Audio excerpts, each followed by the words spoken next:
യേശു ക്രിസ്തുവിന്റെ നാമത്തിൽ ഈ പ്രഭാത വന്ദനത്തെ അറിയിക്കുന്നു. இங்கே இருக்கிறதான எல்லா கனத்துக்குரிய ஊழியக்காரர்களுக்கும் தேவனுடைய பிள்ளைகளுக்கும் காலை வணக்கத்தை தெரிவித்துக் கொள்கிறேன். ചില നാളുകൾക്ക് ശേഷം പിന്നെയും നിങ്ങളോടുകൂടെ ആയിരിക്കാൻ സർവകൃപാലുവായ ദൈവം ഒരുക്കിയ സാവകാശത്തെ ഓർത്ത് ദൈവത്തിന് സ്തോത്രം ചെയ്യുന്നു. சில நாட்களுக்கு பிற்பாடு உங்களோடு கூட இருக்க சர்வ வல்லமையுள்ள தேவனா இருக்கிற கர்த்தர் கொடுத்த கிருபைகளுக்காக தேவனுக்கு நன்றி செலுத்துகிறேன். നിങ്ങളോടുകൂടെ ആയിരിക്കുന്നത് ജീവിതത്തിലെ ഏറ്റവും വലിയൊരു ഭാഗ്യകരമായിരിക്കുന്ന അനുഭവമായിട്ട് ഞാൻ എണ്ണുന്നു. உங்களோடு கூட இருக்கிறது வாழ்க்கையில மிகப்பெரிய ஆசீர்வாதமான நேரமாக நான் நினைக்கிறேன். നിങ്ങളോട് കൂടെ ആയിരിക്കേണ്ടതിന് വേണ്ടി ഇന്നലെ ഒരു ഉച്ച കഴിഞ്ഞ് 3 മണിയോടുകൂടി ഞങ്ങൾ യാത്ര പുറപ്പെട്ടതാണ്. ஆமே, உங்களோடு கூட இருக்கும்படியாக நேற்றைக்கு மதியத்துக்கு மேல 3 மணிக்கு நாங்கள் எங்களுடைய பயணத்தை ஆரம்பித்தோம். ഇവിടെയുള്ള നിങ്ങളുടേതായ ഉത്സാഹവും സന്തോഷവും ആത്മീയ ദാഹത്തെക്കുറിച്ച് കാണുമ്പോൾ ഏറ്റവും അധികം ഞാൻ ദൈവത്തിന് സ്തോത്രം இங்கே இருக்கிறதான உங்களுடையதான உற்சாகத்தையும் ஆவிக்குரிய தாகத்தையும் குறித்து பார்க்கும்போது நான் மிகவும் சந்தோஷமுள்ளவனாய் காணப்படுகிறேன். സന്തോഷമുള്ളവരെല്ലാവരും കരങ്ങൾ ഉയർത്തി சந்தோஷமா இருக்கிற எல்லாரும் கரங்கள் உயர்த்தி அல்லேலூயா சொல்லலாம். സന്തോഷം വരുമ്പോൾ മുഖത്തിന് എന്തുണ്ടാവും? ഒരു ഭാവവ്യത്യാസം വരണം. ஆமென். சந்தோஷம் இருக்கும்போது முகம் நல்ல சிரித்த முகமா இருக்க வேண்டும். തിരിച്ച മുഖമായിരിക്കണം. நல்ல சிரித்த முகமா இருக்க வேண்டும். അത് നമ്മുടെ സ്തോത്രത്തിൽ അത് കാണണം. அது நம்முடைய ஸ்தோத்திரம் சொல்லும்போது அது தெரிய வேண்டும். Price the Lord. കർത്താവ് ഇതിനെ നമ്മെ സഹായിക്കട്ടെ. தேவனா இருக்கிற கர்த்தர் நமக்கு உதவி செய்வார். 2025 അവസാനിക്കാൻ പോവുകയാണ്. 2025 முடிய போகிறது. അത് അവസാനിക്കണമെന്ന് ആഗ്രഹമുള്ളവർ എത്ര പേരുണ്ട്? அது முடிய வேண்டும் என்று எத்தனை பேர் விரும்புறீங்க? അവസാനിക്കുമ്പോൾ നമ്മൾ എത്ര പേര് സന്തോഷത്തോടു കൂടി ആയിരിക്കുന്നു? ஆமென். இந்த 2025 முடிய போகும்போது நாம் எத்தனை பேர் சந்தோஷமா இருக்கிறோம்? ഈ ഡിസംബർ മാസത്തിന് ചില പ്രത്യേകതകളുണ്ട്. டிசம்பர் மாதத்துக்கு மிகவும் முக்கியத்துவம் காணப்படுகிறது. പ്രത്യേകിച്ച് 2025 ഡിസംബർ മാസത്തിനുള്ള പ്രത്യേകത എന്തായിരിക്കും? விசேஷமாக 2025 டிசம்பரினுடையதான விசேஷம் என்ன? ആർക്കൊന്നും പറയാമോ? யாருக்காவது சொல்ல முடியுமா? 2 കാര്യമെങ്കിലും പറയാൻ പറ്റുമോ? ஒரு 2 காரியமா சொல்ல முடியுமா? ഫസ്റ്റ് ക്രിസ്മസ് ആണ്. முதல் கிறிஸ்துமஸ். രണ്ടാമത്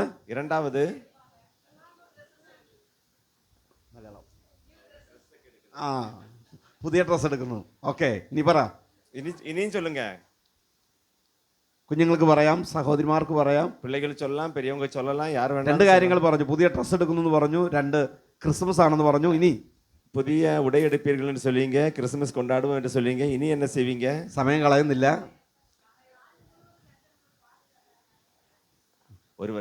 ஒரு வருஷம் காத்தതിന് വേണ്ടി നന്ദി പറയണം. Price the Lord. നന്ദി പറയുന്നു. നന്ദി சொல்லுகிறது.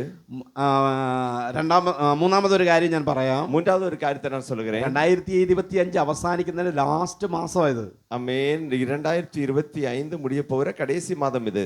അപ്പോൾ പ്രിയ സഹോദരി പറഞ്ഞ പോലെ ദൈവത്തിന് നന്ദി പറയാൻ തക്കവണ്ണമുള്ള ഒരു മാസമായത്. ആമേൻ. അരുമയാന സഹോദരി சொன்னது போல ஆண்டவருக்கு நன்றி செலுத்த வேண்டியதான ஒரு மாதமா இருக்கிறது இந்த மாதம். കഴിഞ്ഞ 11 മാസം ദൈവം നമ്മെ സൂക്ഷിച്ചു, പരിപാലിച്ചു. അതിന് ദൈവത്തോട് നന്ദി പറയുവാൻ. ஏனென்றால் கடந்த 11 மாதங்கள் தேவன் நம்மை பாதுகாத்தார், நம்மை வழிநடத்தினார். அதற்காக தேவனுக்கு நாம் நன்றி செலுத்த வேண்டும். എത്രയോ അത്ഭുതകരമായിട്ടാണ് ദൈവം നമ്മെ പരിപാലിച്ചിരിക്കുന്നത്. எவ்வளவோ ஆச்சரியமாக தேவன் நம்மை பாதுகாத்திருக்கிறார். ഈ വർഷത്തിന്റെ പ്രാരംഭത്തിൽ നമ്മോട് കൂടി ഇറങ്ങി തിരിച്ച പലരും ഈ അവസാന കാലഘട്ടം നമ്മോട് കൂടെ കാണുന്നില്ല. இந்த வருடத்தினுடைய ஆரம்பத்தில் நம்மோடு கூட இருந்த அநேகர் இந்த கடைசியில பார்க்க முடியவில்லை. അനേകർ സന്തോഷത്തോടു കൂടി യാത്ര പുറപ്പെട്ടു. ഈ അവസാന കാലഘട്ടം എത്തുമ്പോൾ അനേകരുടെ വേർപാട് നിമിത്തം വേദനിച്ചും ഭാരപ്പെട്ടും അനേകർ ഇരിക്കുന്നു. ஆமென். அநேகர் சந்தோஷத்தோட பயணத்தை ஆரம்பித்தார்கள். ஆனா முடிவில் வரும்போது அநேகருடைய பிரிவை தொடர்ந்து துக்கத்துல கவலையில் இருக்கிறார்கள். അനേകരുടെ ആരോഗ്യം നഷ്ടപ്പെട്ടവർ രോഗികളായി തീർന്നു. அநேகருடைய பலன் இழந்து போய் வியாதிஸ்தர்களாய் மாறிவிட்டார்கள். അനേകർ കരച്ചിലും വിലാവുമായിട്ട് നിൽക്കുമ്പോൾ, അനേകരുடைய കണ്ണീരും ആമേൻ അഴുകയുമായി നിൽക്കുമ്പോൾ ദൈവം നമ്മെ അത്ഭുതകരമായി പരിപാലിച്ചു. தேவன் நம்மை அற்புதமாக வழிநடத்தினார். ദൈവം നമ്മെ സൂക്ഷിച്ചു. தேவன் நம்மை பாதுகாத்தார். കരങ്ങളെ അടിച്ച് ദൈവത്തിന് நல்ல கரங்களை தட்டி தேவனுக்கு நன்றி செலுத்தலாம். മലയാളത്തിൽ ഇങ്ങനെ ഒരു പാട്ടുണ്ട്. 2 വരി മാത്രം പാടി ഞാൻ ദൈവം എനിക്ക് നൽകുന്നതായ ആ ദൈവവചനത്തിലേക്ക് പ്രവേശിക്കട്ടെ. மலையாளத்தில் இப்படி ஒரு பாட்டு இருக்கிறது. அதனுடைய 2 சரணங்களை மட்டும் பாடி நான் இப்படி தேவனுக்கு வார்த்தை பேச விரும்புகிறேன். എണ്ണമില്ലാതുള്ള നന്മകൾക്കും അത്ഭുതമാർന്ന നിൻ സ്നേഹത്തിനും, എണ്ണമില്ലാതുള്ള നന്മകൾക്കും അത്ഭുതമാർന്ന നിൻ സ്നേഹത്തിനും നന്ദി നന്ദി എൻ ദൈവമേ, നന്ദി എൻ യേശുപരാ. നന്ദി നന്ദി എൻ ദൈവമേ, നന്ദി എൻ യേശുപരാ. കൂരിരുൾ താഴ്വരയതിലുമെൻ്റെ പാതയിൽ ദീപമായി വന്നുവല്ലോ. കൂരിരുൾ താഴ്വരയാതിലുമെന്നെ പാതയിൽ ദീപമായി വന്നുവല്ലോ. നന്ദി നന്ദി എൻ ദൈവമേ, നന്ദി എൻ യേശുപരാ. നന്ദി നന്ദി എൻ ദൈവമേ, നന്ദി എൻ യേശുപരാ. ജീവിത ശൂന്യതയിൽ നടുവിൽ നിറവായ അനുഗ്രഹം ചൊരിഞ്ഞുവല്ലോ. ജീവിത ശൂന്യതയിൽ നടുവിൽ നിറവായ അനുഗ്രഹം ചൊരിഞ്ഞുവല്ലോ. നന്ദി നന്ദി എൻ ദൈവമേ, നന്ദി എൻ യേശുപരാ. നന്ദി നന്ദി എൻ ദൈവമേ, നന്ദി എൻ യേശുപരാ. നന്ദിയോടെ നമ്മുടെ കരങ്ങൾ കൊടുത്ത് കർത്താവിന് സ്തോത്രം. നന്ദിയോടുകൂടെ കരങ്ങളെ ഉയർത്തി ആണ്ടവരെ തുതിക്കാം. ഒരിക്കൽ കൂടെ സ്തോത്രം ചെയ്യാം. ഒരു മുறை കൂടെ ദേവനെ തുതിക്കാം. Praise the Lord, praise the Lord, praise the Lord. ലൂക്കോസിന്റെ സുവിശേഷം 2-ാം അധ്യായം, ലൂക്കാ എഴുതിன സുവിശേഷം അതിനുடைய 2-ാം அதிகாரம், അതിന്റെ 11-ാമത്തെ വാക്യം നമുക്ക് വായിക്കാം. അതിനുடைய 11வது വസനത്തെ ആരാவது എടുത്ത് വായിക്കാം. ലൂക്കോസിന്റെ സുവിശേഷം 2-ാം അധ്യായം അതിന്റെ 11-ാമത്തെ വാക്യം.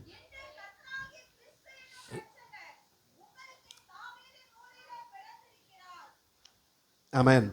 അവിടെ നാം ഇങ്ങനെ വായിക്കുന്നത്, அங்கே நாம் எப்படி வாசிக்கிறோம்? കർത്താവായ ക്രിസ്തു എന്ന രക്ഷിതാവ് ഇന്ന് ദാവീദിന്റെ പട്ടണത്തിൽ നിങ്ങൾക്കായി ജനിച്ചിരിക്കുന്നു. இன்று கர்த்தராகிய கிறிஸ்து என்ற இரட்சகர் உங்களுக்காக தாவீதின் ஊரில் பிறந்திருக்கிறார். ഒരു പ്രത്യേക പദം ഞാൻ അവിടെ എടുത്തു പറയാം, നിങ്ങൾക്കായി അവൻ ജനിച്ചിരിക്കുന്നു. அங்கே ஒரு சொல்லப்படுகிறதான ஒரு வார்த்தை நான் எடுத்து சொல்லுகிறேன், உங்களுக்காக பிறந்திருக்கிறார். അടുത്തിരിക്കുന്നവർക്ക് കരം കൊടുത്തിട്ട് പറയുന്നത്, നിനക്ക് വേണ്ടി അവൻ ജനിച്ചിരിക്കുന്നു. பக்கத்துக்கு கரம் கொடுத்து சொல்லுங்க, உங்களுக்காக அவர் பிறந்திருக்கிறார். പറയാമോ?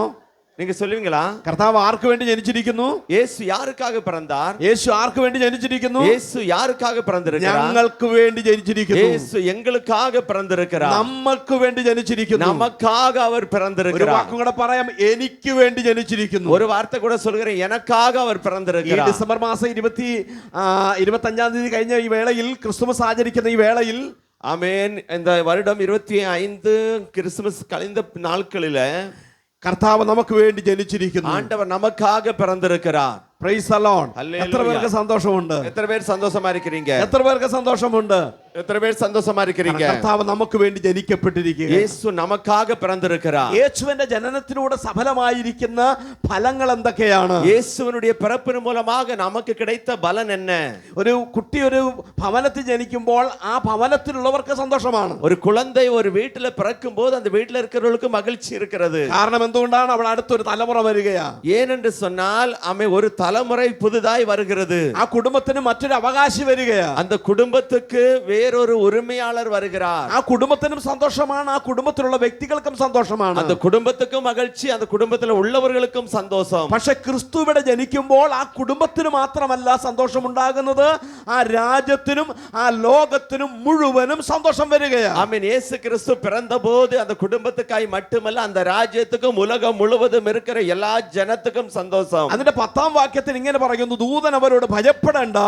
அதனுடைய 10-ஆம் வசனம் சொல்லப்படுகிறது, தூதன் அவர்களை நோக்கி பயப்படாதீர்கள். സർവ്വജനത്തിനും ഉണ്ടാകുവാനുള്ള ഒരു இதோ எல்லா ஜனத்துக்கும் உண்டாகும் மிகுந்த சந்தோஷத்தை, ഒരു മഹാസന്തോഷം വരുന്നു. மிகுந்த சந்தோஷம் வருகிறது. കർത്താവ് നമ്മുടെ ഇടയിൽ ജനിക്കുന്നത് കൊണ്ട് ഉണ്ടാകാൻ പോകുന്ന ഏറ്റവും പരമപ്രധാനമായിരിക്കുന്ന ഒരു കാര്യം, ഒരു മഹാസന്തോഷം വരാൻ പോകുകയാണ്. இயேசு கிறிஸ்து இந்த உலகத்துல வந்து பிறந்தது எல்லா ஜனங்களுக்கும் உண்டாகக்கூடிய மிகப்பெரிய சந்தோஷமாய் காணப்படுகிறது. ഒരു കുടുംബത്തിന് മാത്രമല്ല, ஒரு കുടുംബத்துக்கு மட்டுமல்ல, ഒരു ദേശത്തിന് മാത്രമല്ല, ஒரு தேசத்துக்கு மட்டுமல்ல, ഒരു ഗ്രാമത്തിന് മാത്രമല്ല, ஒரு கிராமத்துக்கு மட்டுமல்ல, ഒരു പഞ്ചായത്തിന് മാത്രമല്ല, ஒரு பஞ்சாயத்துக்கு மட்டுமல்ல, ഒരു സ്റ്റേറ്റിന് മാത്രമല്ല, ஒரு மாநிலத்துக்கு மட்டுமല്ല, രാജ്യത്തിന് മാത്രമല്ല, ஒரு தேசத்துக்கு மட்டுமല്ല, സർവ്വജനത്തിനും ഉണ്ടാകുവാനുള്ള ഒരു മഹാസന്തോഷം, எல்லா ஜனத்துக்கும் உண்டாகக்கூடிய மிகப்பெரிய சந்தோஷம். ഇവിടെ എടുത്തു പറയുന്നു സർവ്വജനത്തിനും ഉണ്ടാകാനുള്ള ഒരു സന്തോഷം. இங்க ஆமென் எடுத்து சொல்லப்படுகிறது எல்லா ஜனத்துக்கும் உண்டாகிற மிகுந்த சந்தோஷம். അതുവരെ ഉണ്ടായിരുന്ന കാലഘട്ടത്തിൽ ജനത്തിന്റെ മുഴുവൻ സന്തോഷം മുഴുവൻ പോയിരിക്കുകയായിരുന്നു. அந்த நாட்கள் வாழ்ந்ததான ஜனங்களுடையதான சந்தோஷம் மகிழ்ச்சி இல்லாமல் போயிருந்தது. ജനത്തിന്റെ ഒക്കെ മുഖത്തൊക്കെ ആകപ്പാടെ ഒരു വല്ലാത്ത വിഷമത്തിലും ഭാരത്തിലും വേദനയിലും ഇരിക്കുന്ന ഒരു കാലഘട്ടമായിരുന്നു. ஜனங்களுடைய முகமெல்லாம் ஆமென் மிகுந்த துக்கத்திலும் வருத்தத்திலும் பாரத்திலும் காணப்பட்ட நேரமா இருந்தது. വിവിധ ഭരണാധിപന്മാര് ഭരിച്ചിട്ടും അവർക്കൊന്നും സന്തോഷം വരുന്നില്ല. அநேக ராஜாக்கள் ஆட்சி செய்தும் அவர்களுக்கு சந்தோஷத்தை கொடுக்க முடியவில்லை. ഗവൺമെന്റ് എന്തെല്ലാം ഫലങ്ങൾ കൊടുത്തെന്ന് പറഞ്ഞാൽ അവർക്ക് യാതൊരു സന്തോഷവും വരുന്നില്ല. ஆமென் கவர்மெண்ட் என்னெல்லாம் தான் அவர்களுக்கு இலவசமாய் கொடுத்தாலும் அவர்களுக்கு மகிழ்ச்சி உண்டாகவில்லை. നാട്ടിൽ ആരൊക്കെ ജനിച്ചിട്ടും അവർക്കൊരു സന്തോഷം വരുന്നില്ല. ஊர்ல யாரெல்லாமோ பிறந்தார்கள் ஆனாலும் அவர்களுக்கு சந்தோஷம் கிடைக்கவில்லை. ഒരു വീട് ലഭിച്ചത് കൊണ്ട് ഒരു വാഹനം ലഭിച്ചുകൊണ്ട് അവർക്ക് സന്തോഷം വരുന്നില്ല. ஒரு வீடோ ஒரு வாகனமோ கிடைத்தபடினால் அவர்களுக்கு சந்தோஷம் வரவில்லை. പ്രവാചകൻ വിളിച്ചു പറയും സർവ്വജനത്തിനും ഉണ്ടാകാനുള്ള ഒരു മഹാസന്തോഷം ഇതാ സംഭവിക്കാൻ പോകുന്നു. ஆமென் தீர்க்கதரிசி கூப்பிட்டு சொல்கிறார் எல்லா ஜனத்துக்கும் உண்டாகிறதான மிகுந்த சந்தோஷம் வரப்போகிறது. എന്താണ് ഇവിടെ സന്തോഷത്തിന്റെ പ്രധാന കാരണം എന്ന് പറയുന്നത്? சந்தோஷத்தினுடைய மிக முக்கிய காரணம் என்ன? പ്രവാചകന്മാർ കാലങ്ങൾക്ക് മുമ്പ് വിളിച്ചു പറഞ്ഞിരിക്കുന്ന പ്രവചന ദൂത് നിവൃത്തിയാകാൻ പോകുന്നു. தீர்க்கதரிசிகள் தீர்க்க தரிசனமாக அநேக ஆண்டுகளுக்கு முன்பதாக உரைக்கப்பட்ட தீர்க்க தரிசனம் நிறைவேற போகிறது. ജനമെല്ലാം പാപത്തിൽ കിടക്കുന്നത് കൊണ്ട്, ஜனங்கள் பாவத்தில் கிடக்கிறபடியினால், ജനമെല്ലാം അന്ധകാരത്തിൽ കിടക്കുന്നത് കൊണ്ട്, ஜனமெல்லாம் இருளிலே கிடக்கிறபடியினால், ജനമെല്ലാം നാശത്തിലൂടെ പോകുന്നത് കൊണ്ട്, ஜனங்கள் எல்லாம் ஆமென் அழிவின் பாதையில் போகிறபடியினால், അതിൽ നിന്ന് വിടിവിപ്പാൻ ശക്തനായിരിക്കുന്ന ഒരുവൻ പൂജാതനാകുമെന്ന് പ്രവാചകന്മാർ മുൻ പറഞ്ഞ കാര്യങ്ങൾ ഇതാ സഫലമാകുവാൻ പോകുന്നു. அவையிலிருந்து விடுதலை ஆக்குகிறவர் ஒருவர் பிறக்க போகிறார் என்று தீர்க்க தரிசனம் உரைத்தது நிறைவேற போகிறது. എത്ര പേര് സന്തോഷത്തോടു കൂടി ഇന്ന് പകൽക്കാലം ദൈവത്തിന്റെ പാദപടിയായി எத்தனை பேர் சந்தோஷமாய் இன்றைக்கு தேவ சமூகத்தில் காணப்படுகிறீர்கள்? ദൈവവചനത്തിൽ എഴുതപ്പെട്ടിരിക്കുന്ന വാഗ്ദത്തങ്ങൾ നിറവേറാൻ പോകുന്നതിൽ ഓർത്ത് എത്ര പേര് സന്തോഷത്തോടു കൂടിയായിരിക്കും? வேதாகமத்தில் எழுதப்பட்டதான வாக்குத்தத்தங்கள் நிறைவேறுகிறது நினைத்து எத்தனை பேர் சந்தோஷப்படுகிறீர்கள்? എന്നോട് പറഞ്ഞിരിക്കുന്ന വാഗ്ദത്തങ്ങൾ അത് വെറുതെ ആവത്തില്ല. അതിനൊരു അവധി വെച്ചിട്ടുണ്ട്. അത് അതിന്റെ സമാപ്തിയിലേക്ക് എത്തും. അത് പ്രാപിക്കുക തന്നെ ചെയ്യുമെന്ന് എത്ര പേർക്ക് പറയുവാൻ കഴിയും? ஆமே உனக்காக வைக்கப்பட்டிருக்கிறதான வாக்குத்தத்தங்கள் நிச்சயமாய் அது நிறைவேறும். அதற்காக ஒரு காலம் குறிக்கப்பட்டிருக்கிறது. അനേക നാളുകൾക്ക് മുമ്പ് വർഷങ്ങൾക്ക് മുമ്പ് പ്രവാചകന്മാർ മുഖാന്തരം പറഞ്ഞിരിക്കുന്ന വചനത്തിന് നിവർത്തി അവൻ നിവർത്തിക്കപ്പെടാൻ പോകുന്നുവെന്ന് ദൂതന്മാർ വന്ന് പറയുമ്പോൾ അവർക്ക് ജനം സന്തോഷിക്കാൻ പോകുകയാണ്. அநேக ஆண்டுகள் அநேக நூற்றாண்டுகளுக்கு முன்பதாக தீர்க்கதரிசிகளால் உரைக்கப்பட்டது நிறைவேற போகிறது என்று சொன்னபோது ஜனங்கள் சந்தோஷப்படுகிறார்கள். പാപം മുഖാന്തരം അനേകർ പാപത്തിൽ അടിമയായി തീർന്നു, രോഗികളായി തീർന്നു, നാശത്തിൽ ആയി തീർന്നു.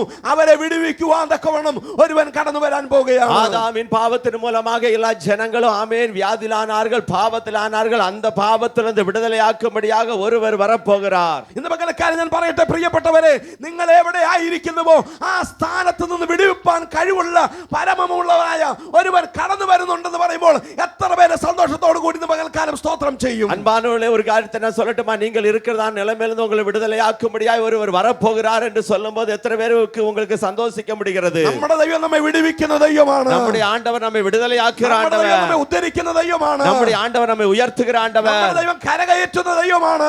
தேவன் நம்மை ஆமென் உயர்த்தி ஆசீர்வதிக்கிற தேவன்.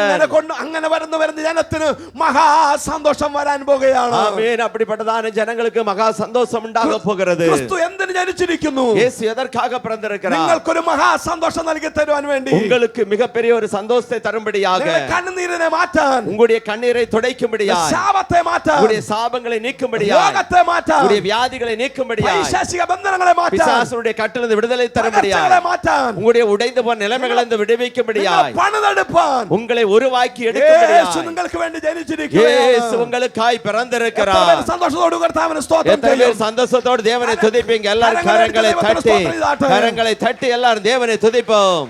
Praise the Lord. Hallelujah. ക്രിസ്തു ജനിച്ചിരിക്കുന്നത് നിങ്ങൾക്കൊരു മഹാസന്തോഷം വരുത്തുന്നതിന് വേണ്ടി. இயேசு கிறிஸ்து பிறந்தது எல்லா ஜனங்களுக்கும் உண்டாகிற மிகுந்த பெரிய சந்தோஷத்தை தரும்படியாய்.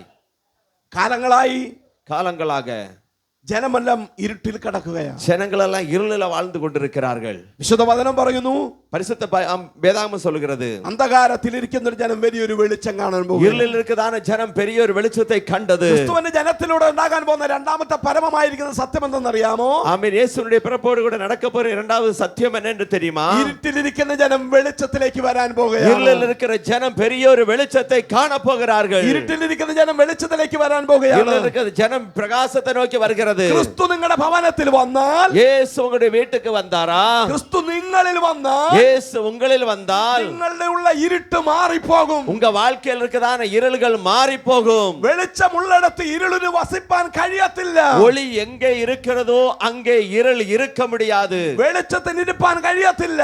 ஆமென். இருளுக்கு இருக்க முடியாது. വെളിച്ചം വീശുന്നിടത്ത് അന്ധകാരം മാറിപ്പോകും. ஆமென். ஒளி எங்கே பிரகாசிக்கிறதோ அங்கே இருந்து இருள் ஓடி போகும். ഒരു മുറിയിൽ ഇരുട്ട് വ്യാപരിച്ചിരിക്കുകയാണെങ്കിൽ അവിടെ ഒരു ചെറിയൊരു വിളക്ക് കത്തിച്ചാൽ മതി, ആ ഇരുട്ട് മാറിപ്പോകും. ஆமென். ஒரு வீட்டுல இருளா இருக்கிறது என்று சொன்னார், ஒரு ஆமென் விளக்கை எரிய வைத்தால் போது இருள் எல்லாம் மாறிவிடும். ആമേൻ. അതുപോലെ ഇന്ന് നമ്മളിലേക്ക് ക്രിസ്തു കടന്നു വരുമ്പോൾ സകല ഇരുട്ടും മാറിപ്പോകും. இன்றைக்கு நம் மூலமாக கிறிஸ்து வரும்போது எல்லா இருளுமே மாறி போகும். ലോകം മുഴുവൻ അന്ധകാരത്തിലായിരിക്കുകയായിരുന്നു. ஆமா, உலகம் முழுவதும் இருளுக்குள்ளாய் இருந்தது. ഓരോ രാജ്യങ്ങളിലുള്ളായിരിക്കുകയായിരുന്നു. ஒவ்வொரு தேசத்துக்குள்ளாகவும் இருள் இருந்தது. എന്നാൽ സ്വർഗത്തിലെ ദൈവത്തിന്റെ ആ പ്രസാദം വന്നപ്പോൾ, ആ വെളിച്ചം വന്നപ്പോൾ ഇരുളിരുന്ന ജനം മുഴുവനും വെളിച്ചം കാണാൻ തുടങ്ങി. ஆனால் தேவனுடையதான அந்த பிரியம் வந்தபோது இருளில் இருக்கிறதான ஜனங்கள் வெளிச்சத்தை கண்டார்கள். നമ്മൾ പലപ്പോഴും കേട്ടിട്ടുണ്ടോ ഇരുട്ടിലുള്ള ഇരുണ്ട യുഗം എന്ന് പലപ്പോഴും നമ്മൾ കേട്ടിട്ടില്ല. நம்ம பலவேளை கேட்டிருக்கிறோம் இருண்ட காலம் என்று சொல்லி. നമ്മുടെ ഇന്ത്യയും ഒരു ഇരുട്ടിലായിരുന്നു. நம்முடைய இந்தியாவும் ஒரு இருளில் இருந்தது. നമ്മുടെ ഇവിടുത്തെ സ്റ്റേറ്റുകൾ പലതും ഇരുട്ടിലായിരുന്നു. இங்க இருக்கிற அநேக மாநிலங்கள் இருளில் தான் இருந்தது. ഇരുട്ടിൽ എന്തെല്ലാം പ്രവർത്തികൾ നടക്കുമെന്ന് നിങ്ങൾക്കറിയാമല്ലോ. இருளினுடையதான செயல்கள், இருளில் என்னெல்லாம் செயல் நடக்கும் என்று உங்களுக்கு தெரியும். പാപത്തിന്റെ പ്രവർത്തികൾ മുഴുവൻ ഇരുട്ടിലാണ് നടക്കുന്നത്. பாவத்தினுடைய செயல் எல்லாமே இருட்டான வேளையில் தான் நடக்கிறது. അന്ധകാരത്തിന്റെ മറവിലാണ് പലതും പല കൊലപാതകങ്ങൾ നടക്കുന്നത്. இருளின் மறைவில தான் அநேக கொலைகள் நடக்கிறது. അന്ധകാരത്തിന്റെ നടുവിലാണ് പല കൊള്ളയും നടക്കുന്നത്. இருளினுடையதான மறைவில் தான் அநேக கொள்ளையிடுகிறார்கள். അങ്ങനെ ഇരുട്ടിന്റെ വ്യാപാരം അനേകരെ കാർന്നെടുത്ത് അവരെ പാപത്തിലേക്ക് കൊണ്ടുപോകുമ്പോൾ യേശു ക്രിസ്തുവിന്റെ ജനനം മുഖാന്തരം അവർ അന്ധകാരത്തിൽ നിന്ന് അത്ഭുത പ്രകാശത്തിലേക്ക് അവർ കടന്നു വന്നു. அப்படி இருளின் கிரியைகள் அநேகர் பாவத்தை நோக்கி கொண்டு போகும்போது இயேசு கிறிஸ்துவினுடைய பிறப்பின் மூலமாக பெரிய ஒரு வெளிச்சம் கடந்து வந்தது. യേശു ക്രിസ്തുവിന്റെ ജനനം മുഖാന്തരം നമ്മുടെ ഭവനം വെളിച്ചം കാണാൻ തുടങ്ങി. இயேசு கிறிஸ்துவினுடைய பிறப்பின் மூலம் நம்முடைய குடும்பத்துக்கு ஒரு வெளிச்சம் வந்தது. നമ്മൾ വെളിച്ചം കാണാൻ തുടങ്ങി. நாம் வெளிச்சத்தை கண்டோம். ആ യേശു ക്രിസ്തുവിനെ നിങ്ങൾ കണ്ടിട്ടില്ല എങ്കിൽ, அந்த இயேசு கிறிஸ்துவை நீங்கள் காணாவிட்டால், ആ യേശു ക്രിസ്തു എന്ന വെളിച്ചം നിങ്ങളിലേക്ക് വന്നില്ല എങ്കിൽ, அந்த இயேசு கிறிஸ்துவா இருக்கிற ஒளி உங்களில் வராவிட்டால், ഇന്നും ഇരുട്ടിലാണ് സഞ്ചരിക്കുന്നത്. நீங்கள் இன்றைக்கும் இருளில் தான் வாழ்ந்து கொண்டிருக்கிறீர்கள். ഇന്നും ഇരുട്ടിനെയാണ് നിങ്ങൾ സ്നേഹിക്കുന്നത്. இன்றைக்கு நீங்கள் இருளில் தான் நேசிக்கிறீர்கள். ഇരുട്ടിന്റെ പ്രവർത്തികളാണ് നിങ്ങൾ ചെയ്തുകൊണ്ടിരിക്കുന്നത്. இருளின் கிரியையில் தான் நீங்கள் செய்து கொண்டிருக்கிறீர்கள். അതിൽ നിന്ന് വ്യത്യസ്തപ്പെടുത്തി യേശുവിലേക്ക് കടന്നു വന്നാൽ, அதிலிருந்து நீங்கள் மாறுபட்டு இயேசுவை நோக்கி வந்தால், വചനം പറയുന്നു, வசனம் சொல்லுகிறது, സത്യം നിങ്ങളെ സ്വതന്ത്രരാക്കും. ஆமே, சத்தியத்தை அறிவீர்கள், சத்தியம் உங்களை விடுதலையாக்கும். വാസ്തവത്തിൽ ആരാണ് സത്യം? ஆமென். உண்மையாகவே யார் சத்தியம்? കർത്താവ് പറയുന്നു, ஆண்டவர் சொல்லுகிறார், ഞാൻ തന്നെ വഴിയും സത്യവും ജീവനുമാകുന്നു. நானே வழியும் சத்தியமும் ஜீவனுமாய் இருக்கிறேன். അറിഞ്ഞാൽ, சத்தியத்தை நீங்கள் புரிந்து கொண்டால், സത്യം നിങ്ങൾ അറിഞ്ഞാൽ, ஆமே, சத்தியத்தை நீங்கள் தெரிந்து கொண்டால், ഇരുട്ടിൽ നിന്ന് നിങ്ങൾ വിടുതൽ പ്രാപിക്കും. ஆமே, இருளிலிருந்து நீங்கள் விடுதலை பெற்றுக் கொள்வீர்கள். നിങ്ങളുടെ ഭവനം ഇരുട്ടിലാണോ? உங்களுடைய வீடு இருளில் இருக்கிறதா? നിങ്ങളുടെ ദേശം ഇരുട്ടിലാണോ? உங்களுடைய தேசம் இருளுக்குள்ள இருக்கிறதா? നിങ്ങൾ ഇരുട്ടിലാണോ? நீங்கள் இருளில வாழ்ந்து യേശു கொண்டிருக்கிறீர்களா? ക്രിസ്തുവിനെ ഉള്ളിലാക്ക്. இயேசு கிறிஸ்துவை உள்ளில ஏற்றுக்கொள்ளுங்கள். യേശുവിനെ സ്ഥാനം കൊടുക്ക. இயேசு உங்களுடைய வாழ்க்கையில இடத்தை கொடுங்கள். സകല അന്ധകാരവും പ്രകാശരൂപമായി തീരും. எல்லா இருளும் ஒளியாக ഈ மாறும். ക്രിസ്തുമസ് നാളിൽ ദൈവജനത്തോട് ഞാൻ ദൂത് പറയാം. ஆமே, இந்த கிறிஸ்துமஸ் கொண்டாடுகிற நாள்ல தேவனுடைய பிள்ளைகளோடு செய்தியாய் சொல்லுகிறேன். അന്ധകാരത്തിൽ ഇരിക്കുന്ന ജനമേ, ஆமே, இருளில வாழுகிற ஜனங்களே, യേശുവിലേക്ക് വാ.